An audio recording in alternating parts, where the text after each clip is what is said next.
অনেকগুলো টমেটো পেকে আছে। টমেটোর ভারে গাছটা একদম ফ্লোরে চলে আসছে। এই যে পেকে পেকে মাশাআল্লাহ, বিসমিল্লাহ।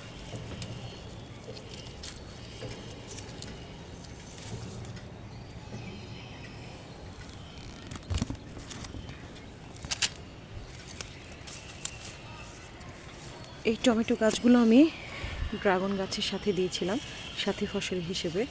মাশাআল্লাহ দেখেন, 2টা ক্যারেটে অনেকগুলো ড্রাগন গাছ।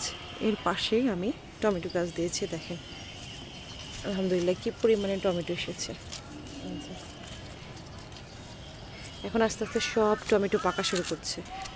আর এই গাছটি হচ্ছে গড গিফটেড, এটা আমি লাগাইনি, নিজে নিজে হয়েছে।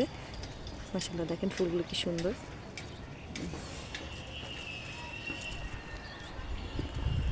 আজকে অনেকগুলো টমেটো পারবো, কি সুন্দর।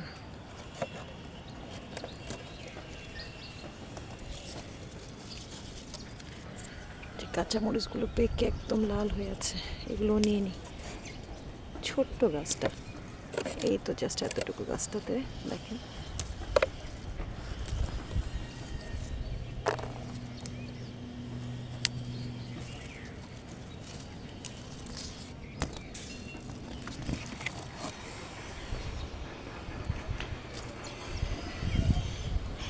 এটা আমার আরেকটা মালটা গাছ। যখন মালটা আসবে এই সময়তে মালটার ফুল আসে, যে তখন গাছটা একদম সমস্ত পাতা ঝরে যায়। আর এই যে দেখেন প্রত্যেকটা ডগায় ডগায় এই যে এগুলো কিন্তু ফুল আসছে। এই যে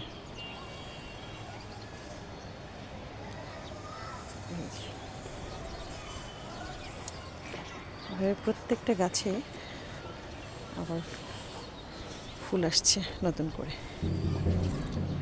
আর এই হচ্ছে আমি বেশ কয়েকটা জায়গায় ফুলকপি গাছ দিয়েছিলাম। এই যে এগুলোতে এখন মাত্র আসা শুরু করেছে।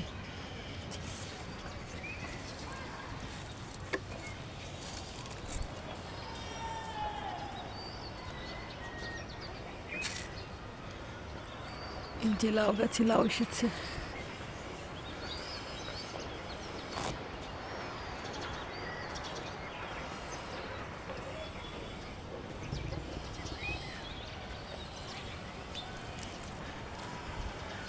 আমি টমেটো সিজনে অনেকগুলো টমেটো গাছ একসাথে লাগাই।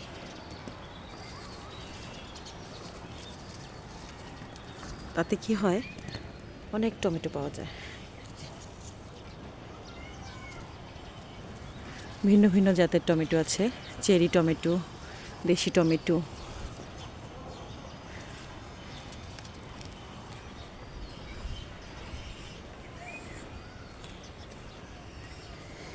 এই সাইডে অনেকগুলো গাছ দিয়েছে একসাথে। যে দেখেন মাশাআল্লাহ, বিসমিল্লাহ। এটা যেহেতু পাখি খেয়েছে, এটা পাখির জন্য রেখে দিই।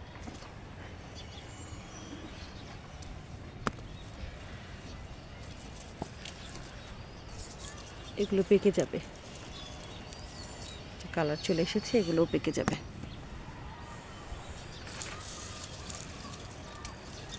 এটা আরেকটা জাত। টমেটোর গঠন দেখলেই বোঝা যায় এক একটা যে এক এক রকম।